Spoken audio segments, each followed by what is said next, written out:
انا مش فاهم يعني الستات دايما ايه اللي بيدور في دماغها من ناحية الراجل. ايه يعني كل ما بتحصل اي مشكلة، لا انا عايز اتطلق، انا عايز اروح اعمل قضية، انا لازم الموضوع بتاعنا يوصل لمحكمة. اللي يكون فارق معاها كمان ان هي اللي هتتجوزه ده يبقى معاه كام ومرتبه كام، هيعيشها فين. الستات كل اللي في دماغها هو ده الفلوس وبس، ولا بتفكر بقى في ان اللي هي لما تيجي تتطلق العيال هتتبهدل، والعيال مش هيكون اصلا فارق معاها ولا هي ولا جوزها. ليه الستات بتفكر كده؟ بتفكر كل همها الفلوس، ما بيكونش فارق معاها حاجة، ولا بيحترموا بعض قدام الولاد، ولا بيكون في اي احساس خالص بالمسؤولية. المهم ان انا عايز اعمل ايه، مش مهم جوزي يعمل ايه او مراتي تعمل ايه. ليه الستات عندك دايما بشوفها ان هي في كل التعليقات عندك كل اللي هاممها فلوس ومحكمة وقضايا، بيبقى آخرها كلها محكمة أسرة، واللي بيتبهدل في الموضوع ده الأولاد. يعني أنا نفسي أشوف عندك حد بيتصرف في مشكلة ويفكر فيها بعقل. كل الستات عندك بلا استثناء بيفكروا كده، كلهم بيفكروا كده، معرفش ليه يعني، ولا بيراعوا أطفال ولا بيراعوا أي حاجة.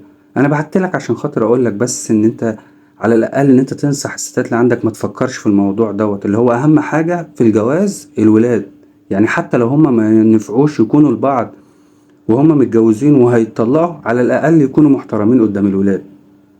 أنا بعتلك عشان بس إيه، الستات اللي عندك على طول دايما بيتكلموا في الموضوع ده ومش فارق معاهم حاجة. طبعا أنا من عادتي إن أنا بحترم وجهات النظر، وبناء عن كده أنا عرضت الرسالة اللي أنت بعتها لي على لينك الصراحة، وأنا كنت أتمنى إن أنت تبعتها لي عندي على الخاص وأنا أكلمك وترد عليا، ولكن أنت بعت على لينك الصراحة فدي حاجة ترجع لك. خليني أرد وليا حق الرد زي ما حضرتك اتكلم. في كل مشكلة بتيجي عندي استحالة راجع كل فيديوهاتي ان انا بقول للواحدة ان هي تتطلق، دي يعني ابعد حاجة ممكن اقولها.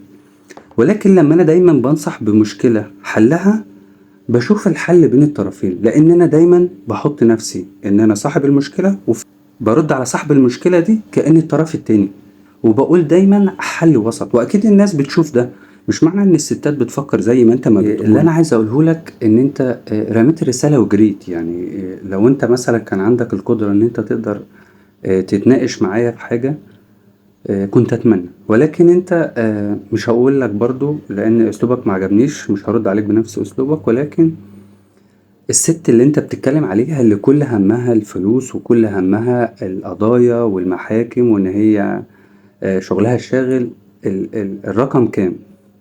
احب اقولك ان الستات دول بيتحملوا اكتر من الراجل بمليون مرة، واستحالة ان واحدة بتاخد قرار ان هي الموضوع يوصل بيها الطلاق الا لما يكون طفح الكيل.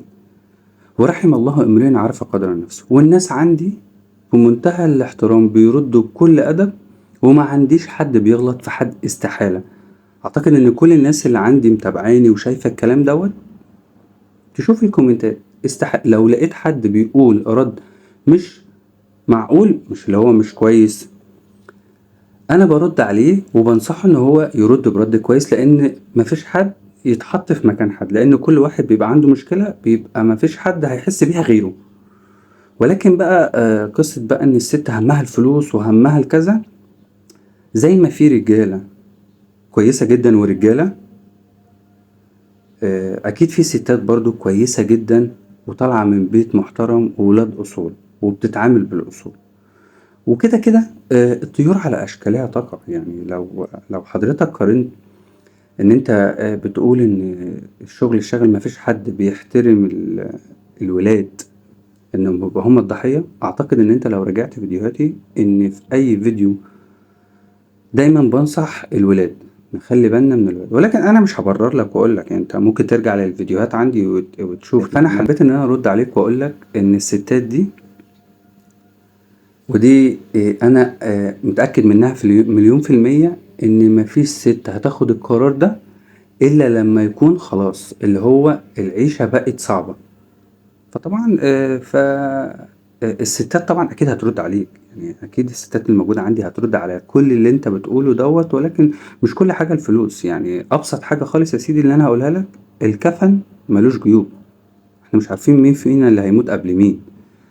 فقصة الفلوس دي والله العظيم ولا أي كنوز الدنيا تسوى إن الواحد لما يحط دماغه على المخدة يبقى نايم ومرتاح البال.